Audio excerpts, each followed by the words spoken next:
আমার মতো মানুষ বেঁচে থাকার কোনো অধিকার নেই সমাজে। আজকে আমার সামনে আমার মাকে থানা থেকে লাথি দিয়ে বের করে দেওয়া হয়েছে। আমি সব দেখতেছি কিন্তু কিছু বলতে পারছি না।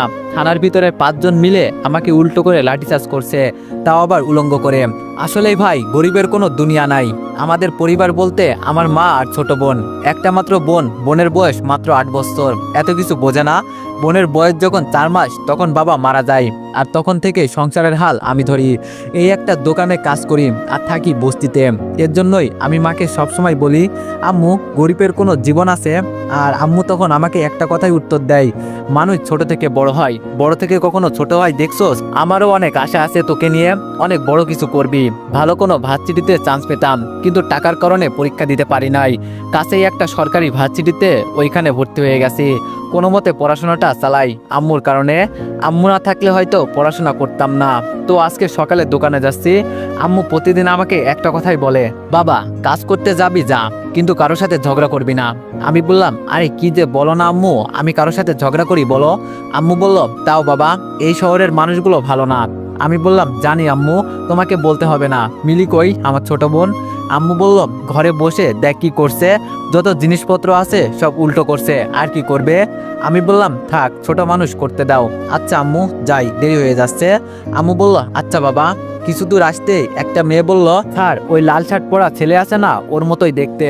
আর বলতে হবে না মা, তুমি চলে যাও, আমি নিশ্চিত ওই হবে। দেখো ওকে কেমন উচিত শিক্ষা দিই। মনে মনে চিন্তা করছি, লাল শার্ট পরা তো এখানে আমি ছাড়া কেউ নেই, তাহলে কি আমাকেই বলছে? পিছনে তাকিয়ে দেখি আমাদের থানার ওসি। আমার খুব ভয় হতে লাগলো। ওসি বলল, এই ছেলে, এইদিকে আসো। আমি ভয়ে ভয়ে ওদের কাছে হেঁটে গেলাম। আমি বললাম, জি স্যার, কিছু বলবেন? এক কনস্টেবল বলল, স্যার, যারা করে তারা এই ছেলের মতোই ভালো সাজে, আপনি তাকে চিনতেই পারবেন না। আমি বললাম, কি বলছেন মানে? ওসি বলল, কালকে তুই কইছিলি। আমি বললাম, জি, কেন? আমি আমার বাড়িতে। ওসি বলল, এখন কোথায় যাচ্ছ? আমি বললাম, কাজ করতে। ওসি বলল, কি কাজ করো? আমি বললাম, জি, দোকানে কাজ করি। ওসি বলল, কালকে যাও নাই কেন? আমি বললাম, জি, কালকে অসুস্থ ছিলাম স্যার, এই জন্য যাই নাই। পাশে থাকা ছেলেটা বলল, বেশ স্যার, সব প্রমাণ হয়ে গেছে। আর কে করবে? ছেলেটাই মেয়েটাকে ধর্ষণ করেছে, আর মেয়েটা তো নিজেই দেখিয়ে দিয়ে গেছে। আমি বললাম, কি বলছেন আপনারা, এইসব মাথা খারাপ? আমি আবার কাকে ধর্ষণ করব? জীবনে কোনো মেয়েকে ছুঁয়ে পর্যন্ত দেখি নাই। ওসি বলল, যারা ধর্ষণ করে তারা ঠিক তোর মতোই কথা বলে। ওই, একে গাড়িতে তোল, এভাবে স্বীকার করবে না। আমি বললাম, স্যার, আমার কথাটা তো একটু শুনবেন। ওসি বলল, আচ্ছা তাহলে এখন স্বীকার করে ফেল যে কালকে মেয়েটাকে তুই ধর্ষণ করছস, তাহলে শাস্তি কম দেওয়ার চেষ্টা করব। আমি বললাম, বলছি তো আমি কিছুই করি নাই। একটু পর পর কি বলছেন আর কাকে ধর্ষণ করব আমি?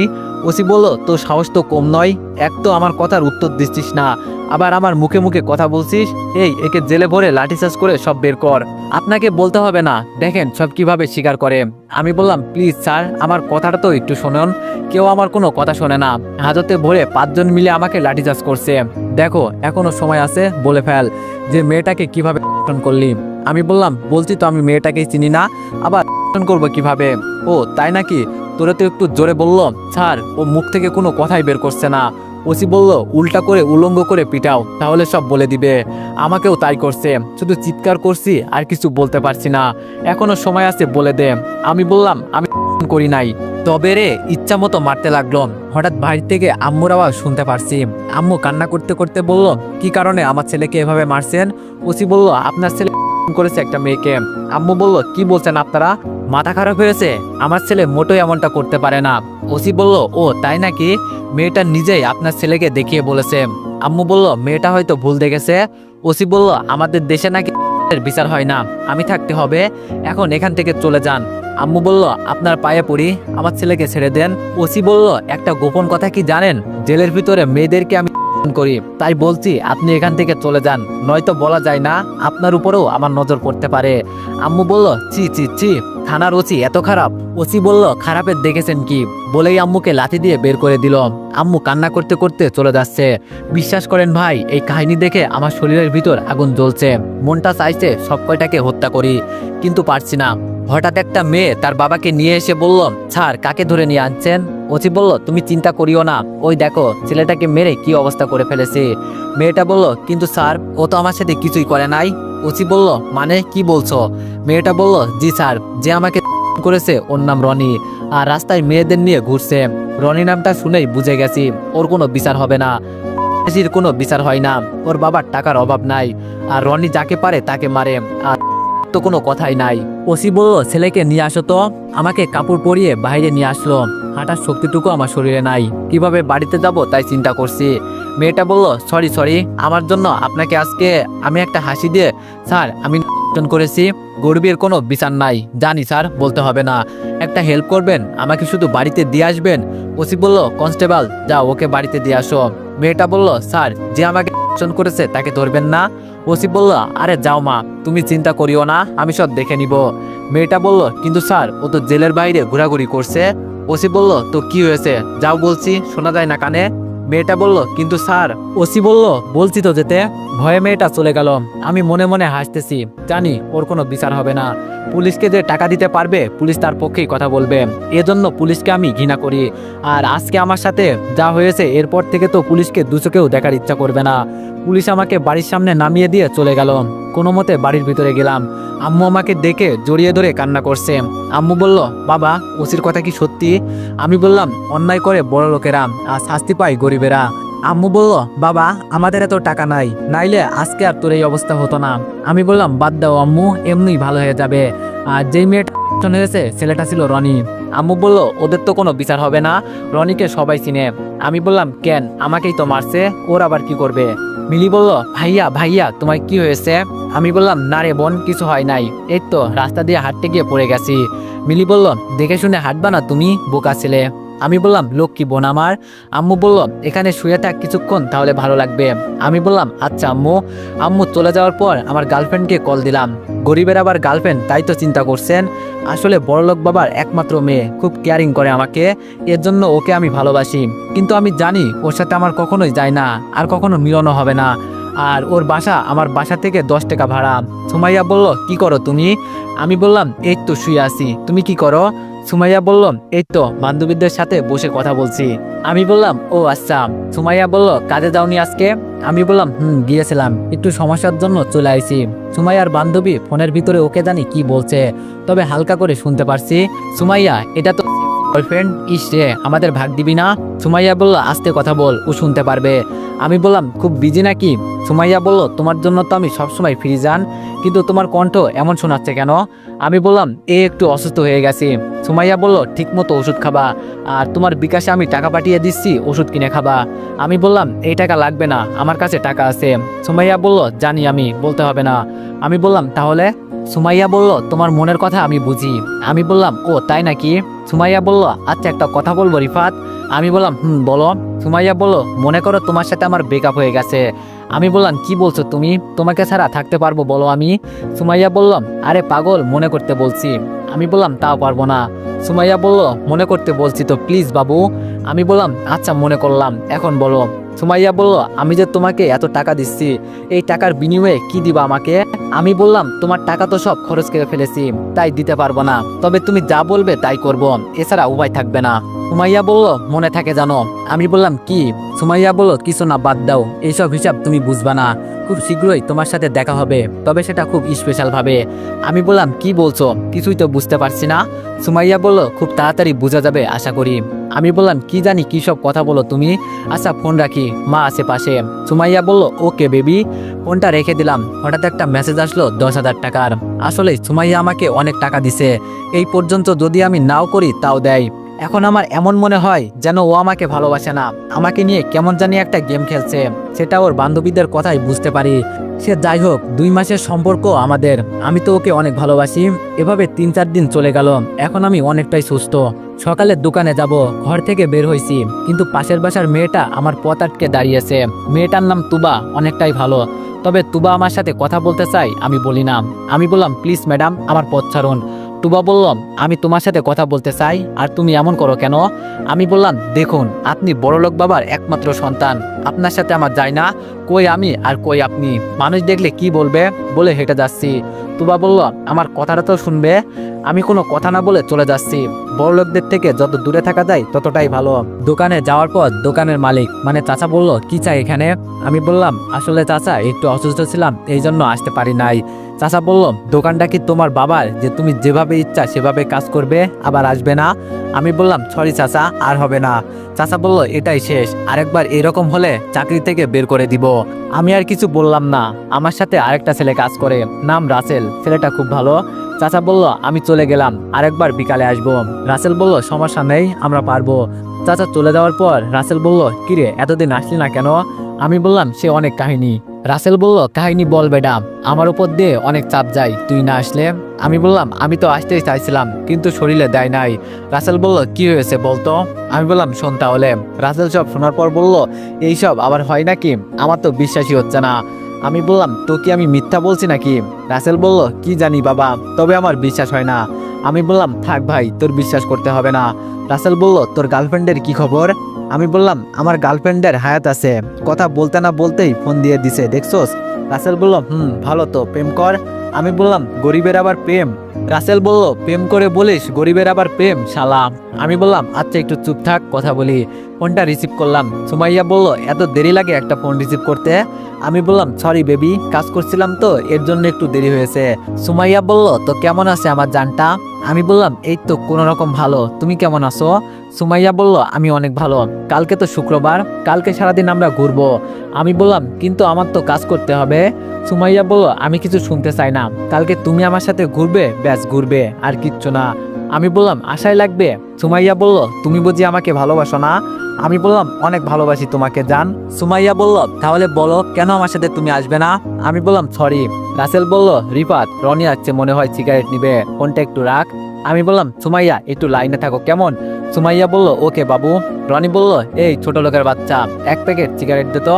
আমি বললাম, জি স্যার, এই নিন। রনি বলল, কাজ তো খুব ভালো করিস, বলেই চলে যাচ্ছে। আমি বললাম, রনি ভাই টাকা? রনি বলল, আমার কাছ থেকে টাকা নিবি? আমি বললাম, কিন্তু চাচা তো বকা দিবে আমাদের। রনি বলল, জীবনের ভয় করিস না, বাড়িতে ফিরতে পারবি তো আমার কাছ থেকে টাকা নিয়ে? আর তোর চাচাকে আমার কথা বলিস, তোর চাচা সহ সব কয়টাকে ভরে দিব শালা। আমার কাছ থেকে টাকা চাওয়ার সাহস দেখে বাঁচি না, এলাকার পোলাপান বলে বেঁচে গেলি, থাকিস তো বস্তিতে, আবার মুখের উপর কথা বলিস। আমি বললাম, সরি ভাই। রনি বলল, কিভাবে বড় ভাইয়ের সম্মান করতে হয় শেখ। রনি চলে গেল। রাসেল বলল, কেন ঝামেলা করতে গেলি? আমি বললাম, তো কি করব বল, এভাবে প্রতিদিন এসে যা পারে তা নিয়ে যায় টাকা ছাড়া। রাসেল বলল, যেখানে চাচা কিছু বলে না ভয়ে, আর তুই কি বললি? আমি বললাম, তাই। লাইনে আসো? সুমাইয়া বলল, এতক্ষণ তোমাদের ঝগড়া শুনলাম। আমি বললাম, এই বড় লোকেরা যা করে আর কি। সুমাইয়া বলল, ছেলেটাকে? আমি বললাম, চৌধুরী সাহেবের একমাত্র ছেলে বানাইছে তো সন্ত্রাস, এই শালার জন্য কালকে আমাকে এটা বলে জিবে কামড় দিলাম, সুমাইয়াকে বলা যাবে না। সুমাইয়া বলল, কি হয়েছে? আমি বললাম, এই কিছু না। এই সুমাইয়া, আমার তো আর সহ্য হচ্ছে না, তোর বয়ফ্রেন্ডকে তাড়াতাড়ি নিয়ে আয় না। সুমাইয়া বলল, আরে একটু অপেক্ষা কর, তাহলেই তো সবাই মিলে এনজয় করতে পারবো। আমি বললাম, কি বলে তোমার বান্ধবী, আর এনজয় করবে মানে? সুমাইয়া বলল, আরে কিছু না, বলছি আমরা পিকনিকে যাব তো এর জন্য এনজয় হবে, অনেকেই কথা বলছে। আমি বললাম, ও তাই বলো, আচ্ছা তুমি কি সবসময় তোমার বান্ধবীদের সাথে থাকো? সুমাইয়া বলল, ওরাই তো আমার সবকিছু। আমি বললাম, আর আমি? সুমাইয়া বলল, তুমি তোমার বেঁচে থাকার ঔষধ। আমি বললাম, ও আচ্ছা তাই নাকি? এভাবে সুমাইয়ার সাথে কিছুক্ষণ কথা বলে ফোন রেখে দিলাম। কাজ করতে করতে রাত হয়ে গেল। বাড়ির উদ্দেশ্যে রওনা দিলাম সব গুছিয়ে। বাড়ি যাওয়ার পর দেখি মিলি দরজার সামনে দাঁড়িয়ে আছে। আমি বললাম, কি চাই আমার বোনটার? মিলি কোনো কথা বলছে না। আমি মিলিকে কোলে নিয়ে বললাম, এই নে তোর চকলেট, আর রাগ করিস কেন? মিলি বলল, তো তুমি এসেই আমাকে চকলেট দিবে না? আমি বললাম, আমি তো দেখতে চেয়েছিলাম আমার বোনটার কেমন রাগ আছে। মিলি বলল, আমার অনেক রাগ আছে জানো ভাইয়া, আমি তোমাকে মারবো যেই দিন চকলেট না আনবে। আমি বললাম, এই জন্যই তো ভয়ে তোর জন্য চকলেট নিয়ে আসি। মিলি বলল, দেখছো তুমি আমাকে কেমন ভয় পাও? আমি বললাম, অনেক ভয় পাই। এখন বল আম্মু কই? মিলি বলল, পাশের বাসায় গেছে। আম্মু বলল, কি রে বাবা, কখন আসলি? আমি বললাম, এই তো মাত্র আসলাম। আম্মু বলল, আচ্ছা বস, আমি খাবার দিচ্ছি। আমি বললাম, তোমাকে কেমন যেন টেনশনে লাগছে, আম্মু কোনো কিছু কি হয়েছে? এটা বলতেই আম্মু তাড়াহুড়ো করে বলল, না বাবা কিছু হয় নাই, আমার আবার কি হবে? আমি বললাম, আচ্ছা আমি হাত মুখ ধুয়ে আসি। রাতে খেয়ে শুয়ে পড়লাম। সকাল 8টায় ঘুম থেকে উঠে ঘরে ফ্রেশ হয়ে বসে আছি। আম্মু বলল, কোথাও যাবি নাকি আজকে? আমি বললাম, আম্মু, এক ফ্রেন্ডের সাথে ঘুরতে যাব। আম্মু বলল, আচ্ছা সাবধানে যা। আমি বললাম, আম্মু। মিলি বলল, ভাইয়া আমার চকলেট নিয়ে আসবা। আমি বললাম, অবশ্যই বোন। ঘর থেকে বের হয়ে কিছুদিন যেতেই আবার পুলিশের গাড়ি আমার সামনে এসে দাঁড়ালো। পুলিশের গাড়ি দেখে শরীর জ্বলতে লাগলো। আমি বললাম, আজকে আবার কি চাই? স্যার আপনাকে আমার সাথে যেতে বলেছে, চলেন। আমি কোনো কথা না বলে উঠে পড়লাম। জানি ওদের সাথে কথা বলে লাভ নেই, আমাকে নিয়ে যাবেই। থানায় গিয়ে দেখি রনি ওসির সাথে বসে আছে। রনি বলল, ও তাহলে সেই দিন আমার জন্য তুই অযথা মার খেলি। আমি কিছু বললাম না। ওসি বলল, তো আজকেও কি ওর নামে কেস ফাইল করব? রনি বলল, ওরা যেহেতু মানে না, করে ফেল। আর আমাকে বলে, এই নে 1 লাখ টাকা, আমার জন্য অনেক কিছু করলি, এভাবে থাকলে থাক, আমার পিছনে অনেক কিছু পাবি। বলে রনি চলে গেল। ওসি আমার কাছ থেকে টাকাগুলো নিয়ে বলল, নাম বল। আমি বললাম, আমার টাকা নিলেন কেন? ওসি বলল, এগুলো তোরে দিছে বলে তোর হয়ে গেল, শালা সেই দিনের মতো উল্টো করে পিটাবো। আমি বললাম, কিন্তু এই টাকাগুলো তো। আমার হাতে একটা জোরে আঘাত করলো লাঠি দিয়ে। আমি ও বাবা গো বলে একটা চিৎকার দিলাম। ওসি বলল, চুপ শালা চুপ, মুখে মুখে কথা বলিস, এমন কেস দিয়ে জেলে ভরে দিব, জীবনেও আর বের হতে পারবি না। নাম বল, এখন তোর জন্য বসে থাকতে পারবো না। আমি বললাম, জি রিফাত। ওসি বলল, আগে পিছে কিছু নাই? আমি বললাম, মোহাম্মদ রিফাত ইসলাম। ওসি বলল, বাবা মার নাম বল। আমি সব বলার পর বললাম, আচ্ছা এইগুলো কিসের জন্য নিচ্ছেন? ওসি বলল, তুই একটা ছেলেকে মেরে হাসপাতালে পাঠাইলি, কেস ফাইল করলাম যাতে ছেলের বাবাকে দেখাতে পারি। অবশ্য জেলে বন্দি করতাম তোরে, কিন্তু সেই দিন মারছি তো, এই জন্য আর কিছু করলাম না। আমি বললাম, কিন্তু আমি তো কাউকে মারি নাই। ওসি বলল, মারছে তো রনি, আর হিসাব দিবি তুই। আমি বললাম, আচ্ছা বুঝলাম, তাহলে এখন কি আমি যেতে পারি? কিছু বললাম না, না হলে ঝামেলায় পড়বো। ওসি বলল, যা। আমি চুপচাপ বের হয়ে গেলাম। আমার ওর উপর রাগ ছিল না, কিন্তু আমার টাকাগুলো নিয়ে নিল। ছাড়বো না শালা তোরে, সময় একদিন আমারও আসবে, সব পুলিশ জাতিকে দেখে নিব, এমন অপবাদ দিব পুলিশের নামে, মুখ দেখাতেও পারবি না। মনকে শান্ত করার জন্য এগুলো বললাম। জানি না পুলিশের উপর প্রতিশোধ নিতে পারবো কিনা, তবে সুযোগ পেলে কাউকে ছাড়বো না। ফোনটা বের করে দেখি সুমাইয়ার 20টা মিস কল। তাড়াতাড়ি ফোনটা ব্যাক করলাম। সুমাইয়া বলল, এ শালা, সেই কখন থেকে তোকে কল দিচ্ছি, তোর তো কোনো খবরই নেই। আমি বললাম, আসলে আম্মু কাছে ছিল, এর জন্য। আর তুমি আমাকে শালা বলছো, যাও, তোমার সাথে কথা বলবো না। সুমাইয়া বলল, সরি, অনেক রাগে বলে ফেলেছি। জান, এই পার্কে আমি 30 মিনিট ধরে দাঁড়িয়ে আছি। আমি বললাম, সরি, চলে আসছি, 5 মিনিট দাঁড়াও, আমি 10 মিনিটের মাঝে চলে আসছি। ফোন রেখে দিয়ে হাঁটতে হাঁটতে পার্কে চলে গেলাম। ভিতরে গিয়ে দেখি সুমাইয়া একটা বেঞ্চে বসে আছে, পরনে নীল শাড়ি। আমি গিয়ে ওকে পেছন থেকে জড়িয়ে ধরলাম। সুমাইয়া ভয়ে ভয়ে বলল, কে? আমি বললাম, আরে পাগলি আমি। সুমাইয়া বলল, ও তুমি? আমি তো ভয় পেয়ে গেছি, এতক্ষণ আসার সময় হলো তোমার, সেই কখন থেকে অপেক্ষা করছি। আমি বললাম, এই দেখো কান ধরছি, আর দেরি হবে না। সুমাইয়া বলল, আচ্ছা বাদ দাও, চলো ওইদিকে যাই। আমি বললাম, একটু পরে যাই, তোমাকে জড়িয়ে ধরে রাখি কিছুক্ষণ। সুমাইয়া বলল, তোমার গার্লফ্রেন্ডকে তুমি জড়িয়ে ধরবে, এজন্য কি অনুমতি নিতে হয়? আমি সুমাইয়াকে জড়িয়ে ধরে বললাম, এত আদর দিচ্ছ যে? সুমাইয়া বলল, আর কয়দিন পর তো তুমি পর হয়ে যাবে, আর তোমাকে পটাতে হবে না। আমি বললাম, কি বলো, কিছুই তো বুঝতে পারছি না। সুমাইয়া বলল, এইসব তুমি বুঝবা না। আমি বললাম, আমার মনে হচ্ছে পিছন থেকে কেউ আমাদের ফলো করছে। সুমাইয়া বলল, কই, আমি দেখতে পারছি না। আচ্ছা সেই সব বাদ দাও, এখন বলো, তোমার পছন্দের শাড়ি পরে আসছি, কেমন লাগছে আমাকে? আমি বললাম, অনেক অনেক সুন্দর, তোমার সুন্দরের তুলনাই হয় না। সুমাইয়া বলল, সত্যি তুমি খুশি হয়েছো তো? আমি বললাম, অনেক অনেক। সুমাইয়া বলল, তো চলো সামনে একটু যাই। আমি বললাম, চলো। সুমাইয়া বলল, আচ্ছা রিফাত, যদি কোনোদিন শোনো আমি তোমাকে ভালোবাসি নাই, তখন কি করবে তুমি? আমি বললাম, তোমার সাথে ঘুরতে আসছি, কই একটু মজা করবা তা না, আর তুমি কি সব কথা বলো? সুমাইয়া বলল, আচ্ছা সরি। আমি বললাম, জান, তোমাকে আমি কত ভালোবাসি। সুমাইয়া বলল, তুমি আমার বান্ধবীদের সাথে পরিচয় হবা? আমি বললাম, তোমার বান্ধবী আছে আবার? সুমাইয়া বলল, ফোনে কি শুনতাম? আমি বললাম, ও সরি, মনে নাই। সুমাইয়া বলল, আমার 4টা কলিজার টুকরা বান্ধবী আছে। কিরে তোরা কই? 4টা মেয়ে এসে বলল, এই যে আমরা। মেয়েগুলো দেখতে অনেক বড়লোক পরিবারের মনে হয়, আর সুন্দর আছে বলতে হবে। সুমাইয়া বলল, ওর নাম তানিয়া, তাসিবা। এভাবে 4জনের সাথে পরিচয় করিয়ে দিল। তবে এর মাঝে একটা বান্ধবী ঠোঁট কামড়াচ্ছে। আমি ইশারায় বললাম, এমন করছো কেন? মেয়েটা কিছু বলল না। সুমাইয়া বলল, ওরা এখানে আসতে শুধু তোমার সাথে পরিচয় হতে। আমি বললাম, ও। তানিয়া বলল, সব রেডি আছে, তুমি বিকালে নিয়ে আসবে, আমরা অপেক্ষায় আছি। সুমাইয়া বলল, তোদের চিন্তা করতে হবে না, ঠিক সময়ে নিয়ে আসবো, তাড়াতাড়ি করবি, কয়দিন পর আবার। ইস, আমার তো ভেবেই খুব ভালো লাগছে। আমি বললাম, কিসের কথা বলছো তোমরা? সুমাইয়া বলল, সেই সব বুঝবা না। আচ্ছা তোরা তাহলে যা, হ্যাঁ। বাই, বিকালে দেখা হবে। সুমাইয়াকে নিয়ে বিকাল পর্যন্ত ঘুরলাম। টাকা খরচ করেছে সুমাইয়া, আমি শুধু ফ্রিতে ঘুরছি। হঠাৎ ফোনটা বাজতে লাগলো, সেই ফোনটা ধরবো। সুমাইয়া বলল, ফোন আর ধরতে হবে না, আমার সাথে চলো, এখন তোমার জন্য একটা স্পেশাল সারপ্রাইজ আছে। আমি বললাম, তাই নাকি? চলো, আমিও দেখতে চাই আমার বাবু কি দেখাবে আমাকে। আমার ফোনটা বাজতে লাগলো। আমি বললাম, জরুরি ফোন হতে পারে, ফোনটা একটু ধরি বাবু। সুমাইয়া বলল, আচ্ছা ধরো। নাম্বারটা তো আম্মুর। আচ্ছা দেখি কি বলে। আমি বললাম আম্মু বলো। কেমন জানি হাওমাও শব্দ শোনা যাচ্ছে, মনে হচ্ছে একসাথে অনেক মানুষ, এই জন্য এমন শব্দ শোনা যাচ্ছে। তুবা বলল, আমি আপনার মা না, আর আপনি যেখানে থাকেন না কেন এই মুহূর্তেই বাড়িতে আসেন, আপনার মার অনেক বিপদ হয়েছে। আমি অস্থির হয়ে বললাম, কি হয়েছে আমার আম্মুর? তুবা বলল, তাড়াতাড়ি আসেন, কথা বলতে পারবো না। ফোনটা রেখে আমি বললাম, সুমাইয়া আমাকে এখনই যেতে হবে, প্লিজ কিছু মনে করো না, আমার আম্মু মনে হয় অনেক অসুস্থ। সুমাইয়া বলল, কিন্তু আমি যে এত কিছু রেডি করলাম তার কি হবে? আমি বললাম, প্লিজ বাবু আরেকদিন, বলেই দৌড় দিলাম। বাড়িতে গিয়ে দেখি অনেক ভিড় জমে আছে। ভিড় টেলে ভিতরে গিয়ে দেখি। তো এভরিওয়ান, নেক্সট পার্টের জন্য সবাই একটু বেশি বেশি কমেন্ট করে দিও, আর 3টা করে কপি লিঙ্ক করে দিও। ধন্যবাদ।